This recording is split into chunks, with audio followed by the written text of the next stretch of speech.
مالک اللہ ہی ہے، وہی دیتا ہے، وہی روکتا ہے. ہماری جان بھی اس کے قبضے میں ہے، ہماری روحیں نیند کے وقت بھی وہی روح قبض کرتا ہے، اور جب انسان فوت ہو جاتا ہے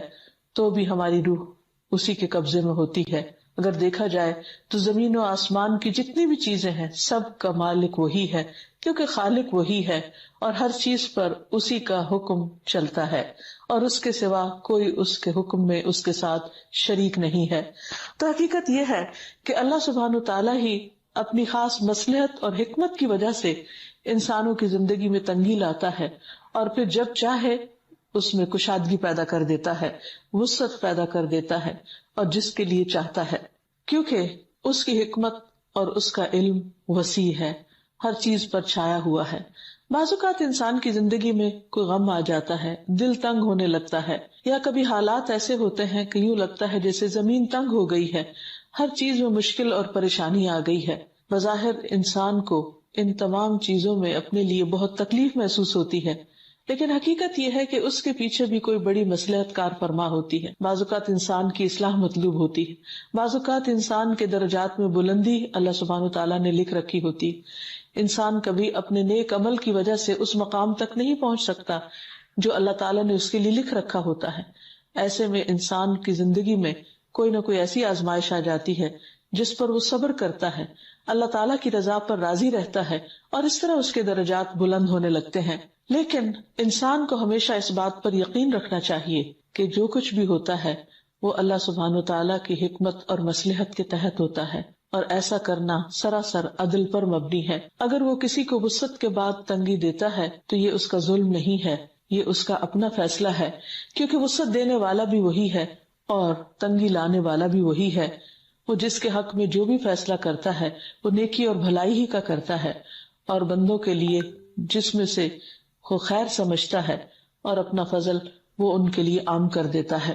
لیکن اصل بات جو سمجھنے کی ہے وہ یہ کہ انسان اللہ تعالیٰ کو تمام اختیارات کا مالک سمجھے. انسان کا مال ہو یا علم ہو یا جسم ہو یا جو بھی نعمتیں اس نے دی ہیں انسان کو اپنے خاص رحمت اور فضل کے ساتھ، یہ دراصل اللہ تعالیٰ کا بندوں پر احسان ہوتا ہے. اس میں سے کوئی بھی چیز ایسی نہیں کہ جو انسان یہ سمجھتا ہو کہ یہ اس کے اپنے ہاتھوں کی کمائی ہے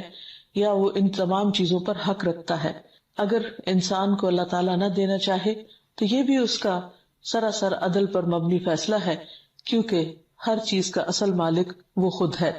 بیسیکلی لفظ جو قبض ہے اس کا معنی ہوتا ہے کسی چیز کو اکٹھا کرنا اور اس کو سکیڑنا، مٹھی میں لے لینا، قبضے میں لے لینا یا ملکیت میں لے لینا. تو ان تمام معنوں میں ہم دیکھتے ہیں کہ اللہ سبحانہ وتعالیٰ جس چیز کو چاہے وسعت دے اور جس چیز کو چاہے سکیڑ دے، اور جس چیز کو چاہے اپنی مٹھی میں لے اور جس چیز کو چاہے پھیلا دے. بہرحال یہ اس کی اپنی حکمت اور اس کا اپنا فیصلہ ہے. لیکن بندے کا یہ ایمان ہونا چاہیے کہ اللہ تعالیٰ کا کوئی بھی کام ظلم پر مبنی نہیں، کیونکہ وہ اپنے بندوں کے ساتھ کبھی بھی ظلم نہیں کرتا اور ظلم کرنے کو پسند بھی نہیں کرتا. جب وہ بندوں سے کسی خیر کو روکتا ہے یا کسی مہربانی کو روکتا ہے تو وہ بھی اس کی حکمت پر مبنی ہوتی ہے، وہ اس کے علم اور قدرت پر مبنی ہوتی ہے اور بندوں کے امتحان کے لیے.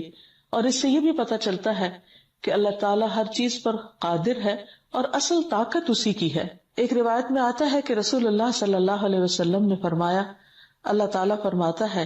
کہ اے ابن آدم تو خرچ کر، تجھ پر خرچ کیا جائے گا. اور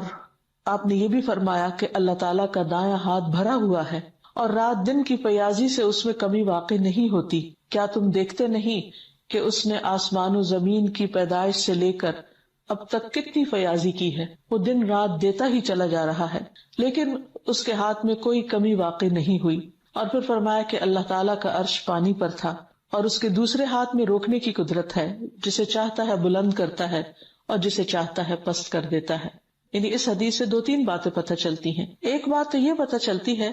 کہ بعض اوقات انسان کے حالات میں تنگی اس کے اپنے اعمال کی وجہ سے بھی ہوتی ہے، اور اس کے برعکس فراخی اس کی کسی نیکی کی وجہ سے بھی ہوتی ہے. جیسے یہاں پر یہ بتایا گیا ہے کہ اے ابن آدم تو خرچ کر، تجھ پر خرچ کیا جائے گا. یعنی تو دوسروں کے لیے رزق کے دروازے کھول دے تو تیرے لیے دروازے کھول دیے جائیں گے. اور بعض اوقات انسان دوسروں پہ بند کرتا ہے تو اللہ تعالیٰ اس کے حالات میں تنگی پیدا کر دیتا ہے. جیسے نبی صلی اللہ علیہ وسلم نے حضرت اسماء سے کہا تھا کہ لا تو کی فیو کا علیہ کی،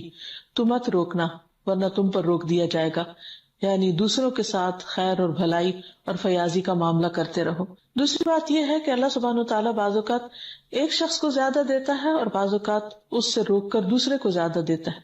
اور بعض اوقات بعض اقوام کو زیادہ نوازتا ہے بعض کے مقابلے میں، لیکن اس کا دینا بھی امتحان کا ہے اور اس کا روک لینا بھی دراصل امتحان ہے۔ دوسری بات یہ ہے کہ ایسا نہیں اس کے پاس سپلائی میں کوئی کمی واقع ہو جاتی ہے یا اس کے پاس نہیں ہوتا تو وہ اس وجہ سے نہیں دے سکتا، وہ ہر حال میں دے سکتا ہے اور دیتا ہے، لیکن یہ وجہ اسی کو معلوم ہوتی ہے کہ وہ کسی سے کیوں روک رہا ہے، اور پھر جس کو چاہتا ہے بلندی عطا کرتا ہے اور جس کو چاہتا ہے وہ پست کر دیتا ہے۔ پھر اسی طرح کچھ اسباب اور بھی ایسے ہوتے ہیں کہ جن کی بنیاد پر تنگی واقع ہو جاتی ہے، اور بعض اسباب ایسے ہوتے ہیں کہ جن پر انسان کے لیے کشادگی ہو جاتی ہے، یعنی جن کی وجہ سے اللہ تعالیٰ فرماتے ہیں قل ان الفضل بید اللہ یؤتیہ من یشاء واللہ واسع علیم، آپ کہہ دیجئے کہ بے شک فضل اللہ کے ہاتھ میں ہے، یعنی سارا اختیار تو اللہ کے ہاتھ میں ہے، جس پر جتنا چاہے کر دے، یؤتیہ من یشاء، وہ جس کو چاہتا ہے عطا کرتا ہے، اور اللہ تعالیٰ وسعت والا ہے، علم والا ہے، یعنی جب وہ دینے لگے تو کوئی روک نہیں سکتا، اور اگر وہ روک دے تو کوئی دے نہیں سکتا، جیسا کہ ہر نماز کے بعد نبی صلی اللہ علیہ وسلم نے یہ دعا سکھائی ہے، اللہم لا مانع لما اعطیت ولا معطی لما منعت، اے اللہ کوئی روکنے والا نہیں جس کو تو عطا کر دے، یعنی جسے تو دینے کا فیصلہ کر لے اس سے کوئی بھی نہیں روک سکتا، ولا معطی لما منعت، اور جس سے تو روک دے اسے کوئی دینے والا نہیں، یعنی اصل اختیار تو تیرے ہی پاس ہے، ولا ينفع ذا الجد منك الجد، اور کسی بزرگی والے کو کوئی بزرگی فائدہ نہیں دیتی تیری بزرگی کے سامنے، یعنی جس پر تو فضل کرنا چاہے اسی پر ہی حقیقت میں فضل ہو سکتا ہے۔ پھر اسی طرح اللہ سبحانہ تعالیٰ نے دنیا میں انسانوں کے درجات رکھے ہیں، کسی کو ایک چیز میں فضیلت دی ہے، کسی کو دوسری چیز میں، تمام انسانوں کو برابر پیدا نہیں کیا۔ مشہور محاورہ ہے کہ 5 انگلیاں برابر نہیں ہوتی، جس کو زیادہ ملتا ہے وہ بھی امتحان میں ہوتا ہے اور جس کو کم ملتا ہے وہ بھی امتحان میں ہوتا ہے، کیونکہ یہ دنیا ہے ہی امتحان کے لیے، اور اس میں انسان کے ساتھ اونچ نیچ جو بھی واقع ہوتی ہے وہ دراصل اس کو سکھانے کے لیے ہوتی ہے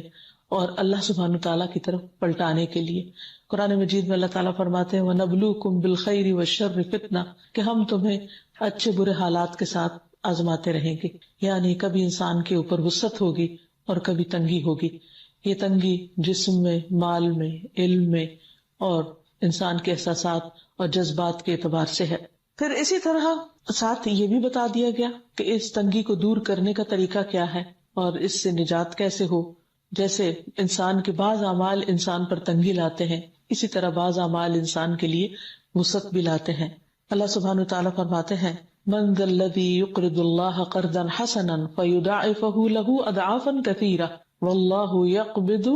ویبسط والیہ ترجعون، کون ہے وہ جو اللہ کو قرض حسنہ دے، یعنی اللہ کے راستے میں مال خرچ کرے تو اللہ تعالیٰ اسے کئی گنا بڑھا چڑھا کر عطا کرے، زیادہ دے، اور اللہ ہی لوگوں کا رزق تنگ کرتا ہے اور کشادہ کرتا ہے، اور تمہیں اسی کے پاس واپس لوٹ کر جانا ہے۔ تو اس سے یہ بات پتہ چلتی ہے کہ جب انسان خالصتاً اللہ کی رضا کے لیے اللہ کے راستے میں دیتا ہے تو اللہ تعالیٰ اس کے لیے وسعت پیدا کرتا ہے، کیونکہ وسعت پیدا کرنا بھی اسی کے اختیار میں ہے، اسی کے قبضہ قدرت میں ہے، اور تنگی کرنا بھی اسی کے حکم، اسی کی مرضی اور اسی کی رضا سے ہوتا ہے۔ تو انسان کو چاہیے کہ وہ ایسے اعمال کرتا رہے کہ جس سے اس کے حالات بہتری کی طرف جائیں اور وہ دوسروں کے ساتھ بھلائی کرتا رہے تاکہ اس کے ساتھ بھلائی ہوتی رہے۔ پھر اسی طرح خرچ نہ کرنے کی وجہ سے بھی روکنے والا ہے، یعنی جب کوئی شخص بخل کرتا ہے، تنگی کرتا ہے تو اس سے بھی خیر روک دی جاتی ہے۔ نبی صلی اللہ علیہ وسلم نے فرمایا جب بھی سورج طلوع ہوتا ہے تو اس کے دونوں پہلوؤں میں 2 فرشتے بھیجے جاتے ہیں جو یہ منادی کرتے ہیں، اور اس منادی کو جن و انس کے علاوہ تمام اہل زمین سنتے ہیں کہ اے لوگو اپنے رب کی طرف آؤ، یعنی سب کو پکارا جا رہا ہوتا ہے اے لوگو اپنے رب کی طرف آؤ، کیونکہ وہ تھوڑا جو کافی ہو جائے اس سے بہتر ہے جو غفلت میں ڈال دے، یعنی اگر زیادہ مال ہو انسان کے پاس اور انسان اللہ تعالیٰ کو بھول جائے تو اس سے بہتر ہے کہ کم ہو جس کی وجہ سے وہ رب کو نہ بھولے، کیونکہ رب کی یاد دنیا بھر کی دولت سے زیادہ بہترین اور قیمتی چیز ہے۔ اسی طرح جب بھی سورج غروب ہوتا ہے تو سورج کے دونوں پہلوؤں میں 2 فرشتے بھیجے جاتے ہیں جو یہ منادی کرتے ہیں، اور اس منادی کو، یعنی منادی کا مطلب ہے آواز دیتے ہیں، پکار کر کہتے ہیں، جس آواز کو زمین و آسمان کی تمام چیزیں سنتی ہیں سوائے انسان اور جن کے، کہ اے اللہ، یعنی وہ فرشتے کیا کہتے ہیں، اے اللہ خرچ کرنے والے کو اس کا نعم البدل عطا فرما، یعنی اس سے بھی بہتر چیز عطا کر، اور اے اللہ روک کر رکھنے والے کے مال کو ہلاک کر دے، یعنی جو دوسروں کے لیے خیر و بھلائی نہ کرے پھر تو اس سے بھی خیر و بھلائی کو دور کر دے۔ تو اس سے یہ بات پتہ چلتی ہے کہ جہاں ایک طرف اللہ تعالیٰ کی حکمت اور مصلحت ہوتی ہے روکنے میں، وہاں دوسری طرف انسان کے کچھ اعمال بھی ایسے ہوتے ہیں جن کی وجہ سے رزق میں تنگی ہونے لگتی ہے یا خیر و بھلائی آنا رک جاتی ہے، اور خصوصاً اس وقت جب انسان دوسروں سے خیر و بھلائی روک لیتا ہے۔ پھر اسی طرح اللہ سبحانہ وتعالیٰ کے پاس تو ہر چیز کے خزانے ہیں، لیکن وہ ایک محدود حد کے اندر لوگوں کو دیتا ہے تاکہ زمین میں سرکشی اور فساد ہی نہ پھیل جائے، کیونکہ اگر اللہ سبحانہ وتعالیٰ اس دنیا میں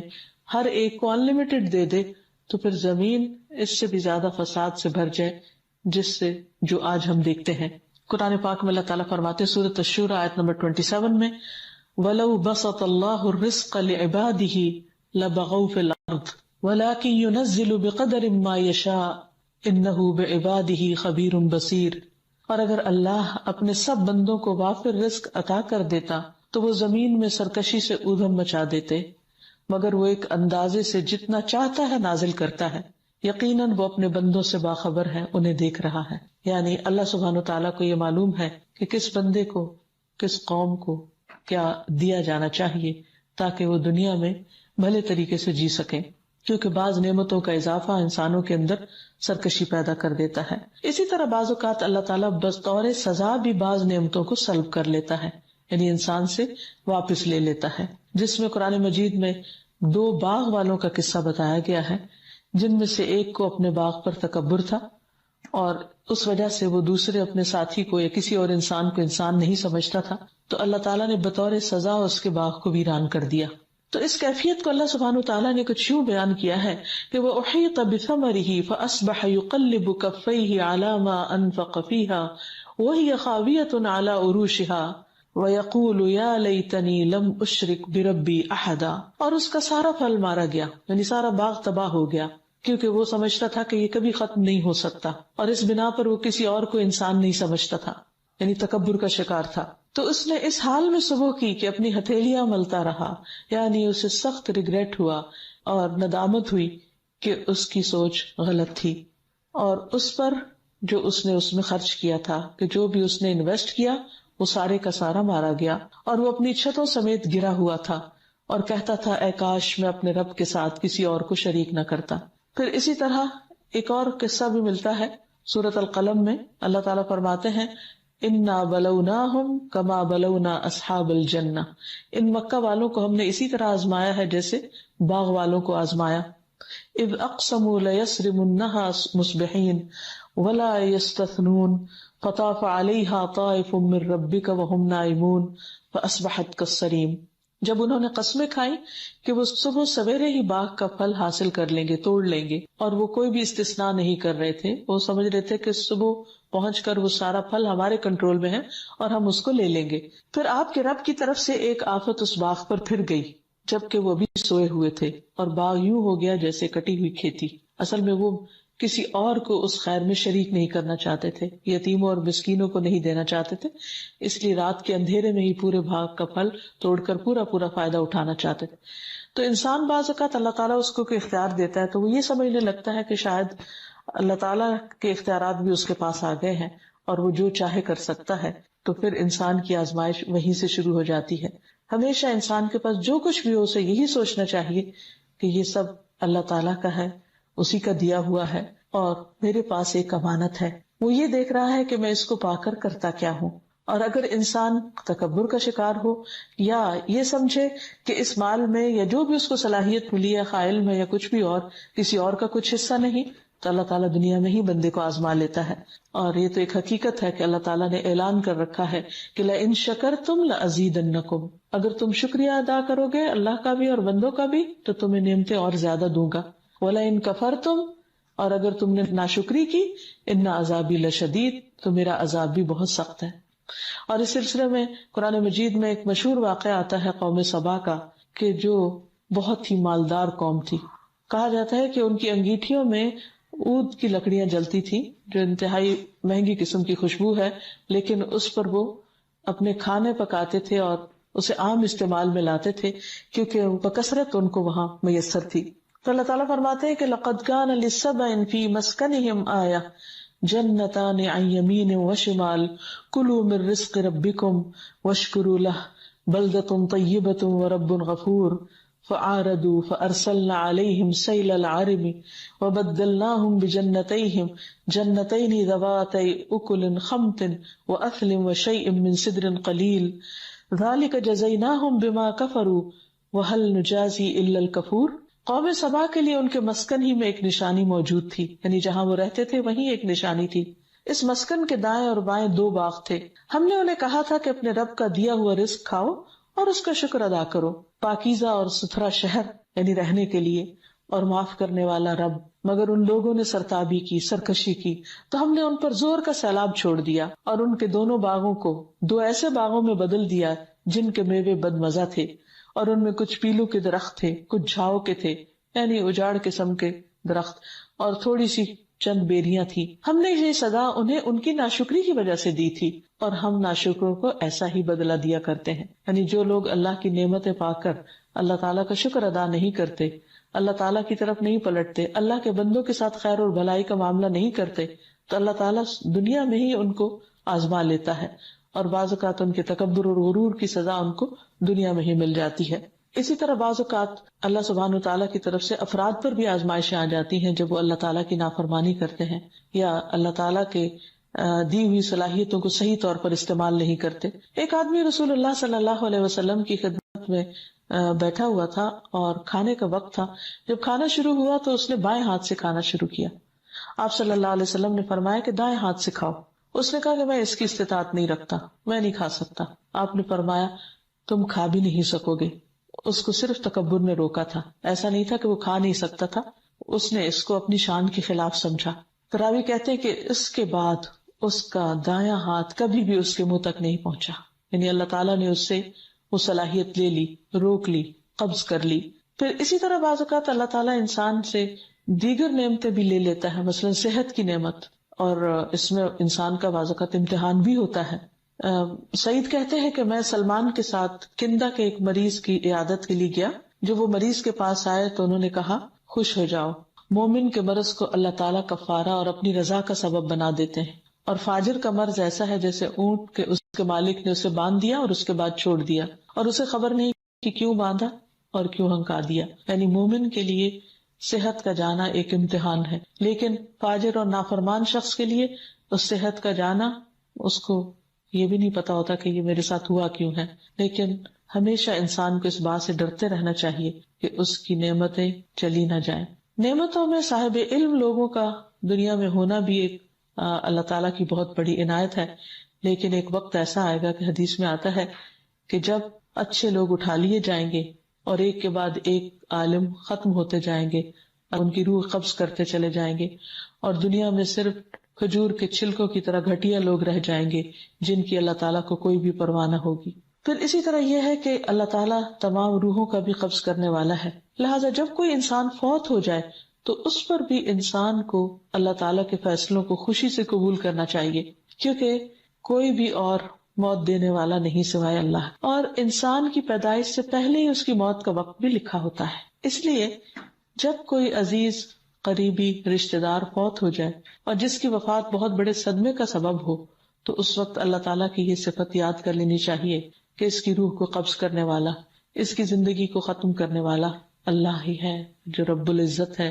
اور جس کا ہر فیصلہ بھلائی پر مبنی ہے۔ اس طرح انسان کا غم ہلکا ہو جاتا ہے اور اسے اللہ تعالیٰ کے فیصلوں پر اعتراض نہیں ہوتا، اور وہ اللہ تعالیٰ کی ناراضگی کی باتیں زبان سے نہیں نکالتا۔ لیکن جب انسان ایسا نہیں سمجھتا، یہ یقین نہیں رکھتا، تو بعض اوقات وہ بیماری کو، بعض اوقات کسی ڈاکٹر کو، بعض اوقات کسی اور سبب کو ملامت کرتا رہتا ہے کہ اس کی وجہ سے کوئی انسان دنیا سے چلا گیا ہے۔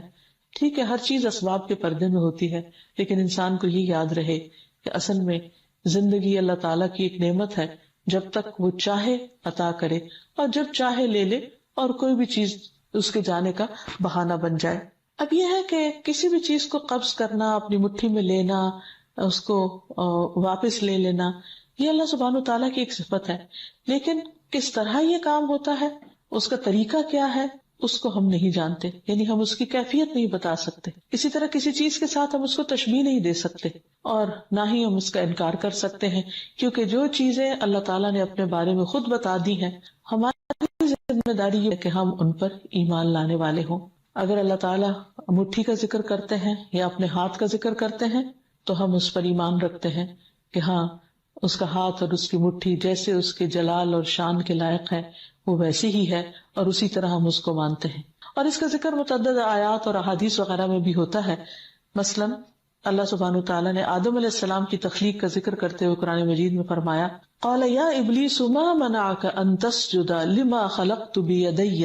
استکبرت ام کنت من العالین۔ اللہ تعالیٰ نے ابلیس سے پوچھا، اے ابلیس، جس انسان کو میں نے اپنے ہاتھوں سے بنایا اسے سجدہ کرنے سے تجھے کس بات نے روک دیا؟ کیا تو بڑا بننا چاہتا ہے یا تو ہے ہی اونچا درجہ رکھنے والوں میں سے؟ یعنی تو سمجھتا کیا ہے خود کو، یعنی تم اللہ کے حکم پر جھکے کیوں نہیں؟ تو اس میں اللہ سبحانہ تعالیٰ نے آدم علیہ السلام کو اپنے ہاتھ سے بنانے کا ذکر کیا۔ اس سے یہ بات بھی پتہ چلتی ہے کہ اللہ تعالیٰ نے ان کو کتنی عزت بخشی، جیسے کہ قرآن مجید میں آتا ہے وَلَقَدْ كَرَّمْنَا بَنِي آدم، ہم نے بنی آدم کو عزت و اکرام بخشا۔ تو جب اللہ تعالیٰ نے انسان کو عزت بخشی تو انسان کو بھی چاہیے کہ وہ اللہ سبحانہ تعالیٰ کو آنر دے، عزت دے، اس کے کرم کو سمجھتے ہوئے اس کی مرضی کے مطابق اپنی زندگی بسر کرے۔ اسی طرح یہ بات ہمیں ایک حدیث سے بھی پتہ چلتی ہے کہ اللہ تعالیٰ نے آدم علیہ السلام کو اپنے ہاتھ سے پیدا کیا۔ ابو موسیٰ اشعری رضی اللہ عنہ کہتے ہیں کہ رسول اللہ صلی اللہ علیہ وسلم نے فرمایا، اللہ تعالیٰ نے آدم کو ایک مٹھی مٹی سے پیدا کیا جس کو اس نے ساری زمین سے لیا تھا، چنانچہ آدم کی اولاد اپنی مٹی کی مناسبت سے مختلف رنگ کی ہے، کوئی سفید، کوئی سرخ، کوئی کالا، کوئی ان کے درمیان کا، کوئی نرم خو تو کوئی درشت خو، کوئی سخت گیر، کوئی خبیث تو کوئی پاک باز، یعنی جیسی مٹی ویسا خمیر۔ پھر اسی طرح اللہ سبحانہ تعالیٰ نے اپنے ہاتھ کا ذکر ایک اور جگہ پر بھی کیا۔ ابو ہریرہ کہتے ہیں کہ رسول اللہ صلی اللہ علیہ وسلم نے فرمایا، تمہارے رب نے مخلوق کی تخلیق سے پہلے اپنے آپ پر اپنے ہاتھ سے لکھ لیا تھا کہ میری رحمت میرے غصے سے آگے ہے، یعنی اللہ سبحانہ تعالیٰ نے اپنے ہاتھ سے لکھا بھی۔ پھر اللہ تعالیٰ نے اپنے ہاتھ سے کائنات کو بنایا۔ سورۃ یاسین میں آتا ہے، اولم یروا انا خلقنا لهم مما عملت ایدینا انعاما فهم لها مالکون، کیا وہ دیکھتے نہیں کہ جو چیزیں ہم نے اپنے ہاتھوں سے بنائی ہیں ان میں سے ہم نے ان کے لیے چوپائے پیدا کیے اور اب یہ ان کے مالک ہیں۔ یعنی انسان کی ضرورت کی چیزیں بھی اللہ تعالیٰ نے اپنے ہاتھوں سے بنائی۔ تورات کو بھی اللہ تعالیٰ نے اپنے ہاتھ سے لکھا،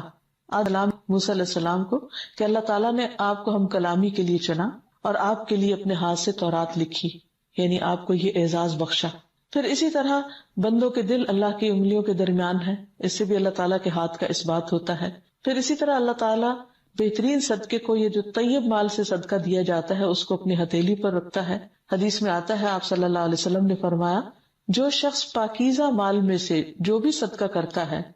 اور اللہ تعالیٰ پاکیزہ چیز کو ہی قبول کرتا ہے تو رحمان اس چیز کو اپنے دائیں ہاتھ میں لے لیتا ہے، اور اگر وہ کھجور ہو تو اس طرح وہ رحمان کی ہتھیلی میں نشو نما۔ اب کیسے، یہ ہم نہیں جانتے، ہمیں جیسے بتایا گیا ہم پر لازم ہے کہ ہم اس پر ایسے ہی ایمان لیں، اور یہ صحیح مسلم کی حدیث ہے۔ یہاں تک کہ پہاڑ سے بھی بڑی ہو جاتی، یعنی اللہ سبحانہ تعالیٰ اس میں اتنی برکت ڈالتا ہے، جس طرح تم میں سے کوئی شخص اپنے گھوڑے کے بچے کی پرورش کرتا ہے، تو اس سے بھی اللہ سبحانہ تعالیٰ کی ہتھیلی کا ذکر ملتا ہے۔ پھر قیامت کے دن اللہ تعالیٰ زمین و آسمان کو اپنے ہاتھ میں لپیٹ لیں گے۔ قرآن مجید میں اللہ تعالیٰ فرماتے ہیں، وَمَا قَدَرُ اللَّهَ حَقَّ قَدْرِهِ وَالْأَرْضُ جَمِيعًا قَبْضَتُهُ يَوْمَ الْقِيَامَةِ وَالسَّمَاوَاتُ مَطْوِيَّاتٌ بِيَمِينِهِ سُبْحَانَهُ وَتَعَالَى عَمَّا يُشْرِكُونَ۔ ان لوگوں نے اللہ کی قدر نہیں کی جیسا کہ اس کی قدر کرنے کا حق ہے۔ قیامت کے دن ساری زمین اس کی مٹھی میں ہوگی اور تمام آسمان اس کے دائیں ہاتھ میں لپیٹے ہوئے ہوں گے۔ وہ ان باتوں سے پاک اور بالا تر ہے جو لوگ شریک ٹھہراتے ہیں، یعنی اس کے ساتھ شرک کرتے ہیں۔ اسی طرح بعض روایات سے بھی پتہ چلتا ہے کہ ایک شخص نبی صلی اللہ علیہ وسلم کے پاس آیا اور کہنے لگا، اے محمد، ہم تورات میں پاتے ہیں کہ اللہ تعالیٰ آسمانوں کو ایک انگلی پر رکھے گا، یعنی اللہ تعالیٰ کی انگلیوں کا بھی ذکر ہے، اور ایک انگلی پر رکھے گا، اسی طرح زمین کو ایک انگلی پر، درختوں کو ایک انگلی پر، پانی اور مٹی کو ایک انگلی پر، اور تمام مخلوقات کو یعنی باقی مخلوقات کو ایک انگلی پر رکھے گا، اور پھر فرمائے گا کہ میں ہی بادشاہ ہوں۔ تو اس پر آپ صلی اللہ علیہ وسلم ہنس دیے اور آپ کے سامنے کے دانت بھی دکھائی دینے لگے۔ تو آپ کا یہ ہنسنا دراصل اس یہودی عالم کے علم کی تصدیق میں تھا۔ پھر آپ نے یہ آیت تلاوت کی، وما قدر اللہ حق قدرہ، انہوں نے اللہ کی قدر نہیں کی جیسا کہ قدر کرنے کا حق ہے۔ والارض جمیعا قبضتہ یوم القیامہ، زمین ساری کی ساری اس کی مٹھی میں ہوگی قیامت کے دن، یعنی ہر چیز پر آج بھی اللہ کا کنٹرول ہے،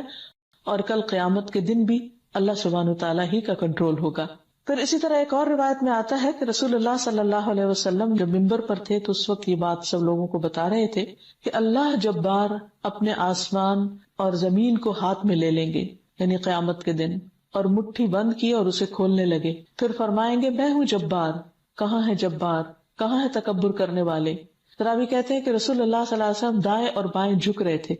حتیٰ کہ میں نے دیکھا کہ ممبر تک نیچے ہل رہا ہے، مجھے اندیشہ ہوا کہ کہیں یہ گر نہ پڑے رسول اللہ صلی اللہ علیہ وسلم کو ساتھ لے کر۔ یعنی اس وقت آپ کی کیفیت ایسی تھی کہ وہ قیامت کا نقشہ آپ کے سامنے آ رہا تھا، اور آپ اس کے خوف کی وجہ سے ایک طرح سے خود بھی لرز رہے تھے، اور لوگوں کو بھی بتا رہے تھے کہ قیامت کے دن اللہ تعالیٰ کے اقتدار اور اختیار کا کیا عالم ہوگا۔ تو آپ دیکھیے کہ اگر ہر چیز اللہ کے قبضہ قدرت میں ہے اور القابض وہی ہے، تو پھر ہمیں کس طرح کا معاملہ کرنا چاہیے، اور اس کی ملکیت کو اور اس کے قبضہ قدرت کو مان جانا چاہیے، اور اپنے آپ کو بندگی کے لیے اللہ کے سپرد کر دینا چاہیے۔ پھر اسی طرح یہ ہے کہ اللہ سبحانہ تعالیٰ سے انسان کو دعا بھی مانگتے رہنا چاہیے، اور جب دعا مانگے تو اس وقت اس بات کا یقین ہو کہ وہی دینے والا ہے، وہی رحمت کرنے والا ہے، وہی دے تو مجھے مل سکتا ہے، اور اگر وہ روک لے تو کوئی اور دے نہیں سکتا۔ اور خصوصاً وہ دعا کہ اللہم لا مانع لما آتیت ولا معطی لما منعت ولا ينفع ذا الجد منک الجد، ہر نماز کے بعد یہ دعا پڑھتے رہنا چاہیے، اور اس بات پر یقین رکھنا چاہیے کہ اگر اللہ تعالیٰ دے تو کوئی اور روک نہیں سکتا۔ جیسا کہ ایک اور حدیث میں پتہ چلتا ہے کہ نبی صلی اللہ علیہ وسلم نے حضرت ابن عباس کو، اپنے چچا کے بیٹے کو خاص طور پر یہ نصیحت کی تھی کہ اے بیٹے جان رکھو، اگر ساری دنیا بھی مل کر تمہیں کوئی فائدہ دینا چاہے تو فائدہ نہیں دے سکتی جب تک کہ اللہ تعالیٰ نہ چاہے، سوائے اس کے کہ جو اللہ نے تمہارے لیے لکھ دیا، اور اگر سارے مل کر تمہیں کوئی نقصان دینا چاہیں تو تمہیں نقصان نہیں دے سکتے سوائے اس کے جو اللہ نے تمہارے لیے لکھ دیا۔ قلم اٹھا لیے گئے، صحیفے خشک ہو گئے۔ تو اس سے بھی یہ پتہ چلتا ہے کہ انسان کو اللہ سبحانہ تعالیٰ پر مکمل بھروسہ ہونا چاہیے، اس کے کنٹرول اور اس کے اختیار اور اس کے قبضہ قدرت پر پورا یقین ہونا چاہیے، ایسا یقین کہ جو انسان کو بہادر بنا دے، اور انسان اپنا پورا توکل اور بھروسہ اللہ سبحانہ تعالیٰ کی ذات پر کرے، اور دوسری طرف انسان اللہ کے راستے میں دینے والا ہو، اللہ کی خاطر خرچ کرنے والا ہو، تاکہ اس پر بھی وسعتیں ہوں، اور انسان اپنے آپ کو بخل سے بچائے، دل کی تنگی سے بچائے، کیونکہ قرآن مجید میں آتا ہے وَمَن يُوقَ شُحَّ نَفْسِهِ فَأُولَٰئِكَ هُمُ الْمُفْلِحُونَ، جو شخص دل کی تنگی سے بچا لیا گیا تو ایسے ہی لوگ دراصل فلاح پانے والے ہیں، کامیاب ہونے والے ہیں۔ اور ظاہر ہے کہ جو لوگ بخل کرتے ہیں، دلوں کے تنگ ہوتے ہیں، دوسروں کو معاف نہیں کرتے، باتیں دل میں رکھ لیتے ہیں، خود بھی سینے کی گھٹن کا شکار ہوتے ہیں اور دوسروں کے لیے بھی ماحول کو پراگندہ کرتے ہیں، ایسے کام کرنے والے دراصل اللہ تعالیٰ کی پسند کا کام نہیں کرتے۔ تو ہمیں ہر طرح کی تنگی سے اپنے آپ کو بچانا چاہیے، اور پھر یہ ہے کہ تقدیر پر راضی رہنا چاہیے، کیونکہ اللہ سبحانہ تعالیٰ نے ہی انسان کے حق میں جو لکھا وہ بہترین لکھا، اور کسی پر بھی ظلم نہیں کیا۔ انسان جب اس کے حالات تنگ ہونے لگے تو یہ بات یاد رکھے کہ قُلْ لَن يُصِيبَنَا إِلَّا مَا كَتَبَ اللَّهُ لَنَا، آپ کہہ دیجئے کہ ہمیں کچھ ایسا نہیں پہنچ سکتا مگر جو اللہ نے ہمارے لیے لکھ دیا، اور اس کے لکھنے میں بھی بھلائی ہے۔ اور پھر انسان یوں تنگی آنے پر بھی راضی رہتا ہے۔ نبی صلی اللہ علیہ وسلم نے فرمایا زیادہ ثواب بڑی آزمائش کے ساتھ ہے، اور بے شک اللہ تعالیٰ جب کسی قوم سے محبت کرتا ہے تو انہیں آزمائش میں مبتلا کر دیتا ہے، جو راضی ہو جائے اس سے راضی ہوتا ہے، اور جو ناراض ہو اس سے وہ ناراض ہوتا ہے۔ پھر اسی طرح تنگی پر صبر اور خوشحالی پر شکر، یہی مومن کے شایان شان ہے. اور جو شخص تکلیف آنے پر صبر کرتا ہے اور اچھا ملنے پر شکر کرتا ہے، وہ اللہ تعالیٰ کا محبوب بن جاتا ہے. حدیث میں آتا ہے کہ جب میں کسی مومن بندے کی محبوب چیز اس دنیا سے اٹھا لیتا ہوں، پھر وہ ثواب کی نیت سے صبر کرتا ہے تو اس کا بدلہ جنت ہے. اور اسی طرح جب ایک کانٹا بھی مومن کو چبھتا ہے، تھوڑی سی بھی تکلیف آتی ہے اور اس پر وہ اللہ تعالیٰ کے ساتھ راضی رہتا ہے تو اللہ تعالیٰ بھی اس سے راضی ہوتا ہے. تو آخر میں اس بات کا ذکر کرنا چاہوں گی کہ انسان اللہ تعالیٰ کی صفات کو پہچان کر، ان پر ایمان لا کر، اس کے مطابق اپنے طرز عمل کو بھی بدلنے کی کوشش کرے. اور جب اس کو یقین ہو جائے کہ ہر چیز اللہ کے اختیار میں ہے، وہی کھولنے والا ہے راستوں کو، مشکلات کو، غموں کو اور دکھوں کو، اور وہی دینے والا ہے خوشحالی اور آسانی کو، اور سب چیزیں اسی کے حکم سے طے پاتی ہیں، تو پھر نتیجہ کیا ہونا چاہیے کہ انسان زیادہ سے زیادہ اپنے رب کی طرف راغب ہو اور اپنی ساری توقعات اسی سے وابستہ رکھے، اور پھر امیری اور فقیری کے دونوں کے شر سے اللہ تعالیٰ کی پناہ طلب کرتا رہے. اسی طرح بندہ اپنی دعاؤں میں جو نبی صلی اللہ علیہ وسلم کی خصوصاً مانگی ہوئی ہیں، ان میں مختلف طرح کے فتنوں سے اپنے آپ کو بچانے کے لیے دعا کرتا رہے. جب انسان کا یہ یقین ہو جاتا ہے کہ ہر چیز اللہ تعالیٰ کی طرف سے ہے، تو پھر لازمی طور پر اس کی سوچ بدل جاتی، اس کا عمل تبدیل ہو جاتا ہے، اس کا معاملہ اللہ کے ساتھ اور بندوں کے ساتھ بدل جاتا ہے. جب سوچ میں تبدیلی آتی ہے تو ہی رویے میں تبدیلی آ سکتی. اس لیے انسان ہر حال میں اللہ تعالیٰ کا شکر گزار ہوتا رہے اور اس طرح کے تمام شر سے اپنے آپ کو اللہ کی پناہ میں دیتا رہے. نبی صلی اللہ علیہ وسلم ان کلمات کے ساتھ دعا کیا کرتے تھے: اللہم انی اعوذ بک من فتنۃ النار وعذاب النار ومن شر الغنی والفقر. اے اللہ، میں تیری پناہ چاہتا ہوں آگ کے فتنے سے، آگ کے عذاب سے، مالداری کے شر سے اور فقیری کے شر سے، کیونکہ ہر چیز کے اندر خیر بھی ہے اور شر بھی ہے، اور اللہ تعالیٰ ہی ہے جو بندے کو ہر طرح کے شر سے محفوظ رکھ سکتا ہے. اور پھر یہ بھی ہے کہ بعض اوقات نعمت کا ہونا انسان کے حق میں اچھا نہیں ہوتا، اور بعض اوقات نعمت کا جانا انسان کے حق میں اچھا ثابت ہوتا ہے. بہرحال انسان اللہ سے خیر ہی مانگتا رہے. نبی صلی اللہ علیہ وسلم کی ایک اور بہت خوبصورت دعا ہے: اللہم انی اعوذ بک من العجز والکسل والجبن والبخل والحرم والقسوة والغفلة والعیلة والذلة والمسکنة واعوذ بک من الفقر والکفر والفسوق والشقاق والنفاق والسمعة والریاء واعوذ بک من الصمم والبکم والجنون والجذام والبرص وسیء الاسقام. اے اللہ، میں تیری پناہ مانگتا ہوں عاجزی اور سستی، بزدلی اور بخل سے، انتہائی بڑھاپے اور دل کی سختی سے، غفلت سے، مفلسی اور ذلت سے اور ناداری سے، اور میں تیری پناہ مانگتا ہوں محتاجی اور کفر سے، نافرمانی اور مخالفت اور نفاق سے، بری شہرت اور دکھاوے سے، اور میں تیری پناہ مانگتا ہوں بہرے پن، گنگے پن اور پاگل پن سے، کوڑ، برس اور تمام بری بیماریوں سے. کتنی خوبصورت دعا ہے جو انسان کو ہر طرح کے غموں سے آزاد کرنے والی ہے. اور پھر آخر میں انسان کو